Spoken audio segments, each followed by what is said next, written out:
رگت غیرت آن دادشاهان در سرت.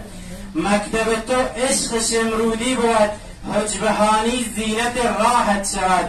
ای بلوچان غیرت شهداد را در ره مهناز می‌دارش به پا. ای بلوچ سرحدی ایل و تبار، سرحد و سیستان تو را شهر و دیار. ای بلوچان مکران خاک تو است، ملک ایران کشور پاک تو است. قصرقند و پهلو و دریا کنار، دشت ریگان و رنین و چابهار. از سرابان تا به کرمان سر به سر، خاک زیر پای تو کوه و کمر. مکران خاک گوهرخیز تو بود، بحر عمان موج شبخیز تو بود. ای بلوچ صاحب فرهنگ ها، ای اصیل و ای غیور و باوفا. صاحب فرهنگ پرباری توی، صاحب افکار بیداری توی. ریشه تو آریایی بوده است، ذکر تو در شاهنامه رفته است. چنگ بر فرهنگ و آدابت بزن، زنده و پاینده باش از این سخن. پشت بر فرهنگ و تاریخت مکن، دشمنی با قوم و با خویشت مکن.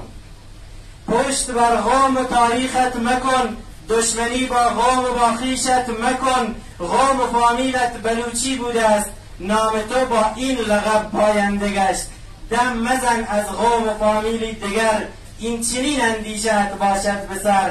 ای بلوچ از قومگرایی دور باش، بذر کینه در زمین دل مپاش. افتخارت این لباس و این زبان، سرفراز و شاد باشی در جهان. صلح پیش آر برادروار زی، با همه هم نوع خود غمخوار زی. آنچه در فرهنگ و تاریخ تو است، چون چراغ و همچو شمع راه گشت. حرمت ناموس و میهن پاس دار، مثل اجدادت در این ره سربرار.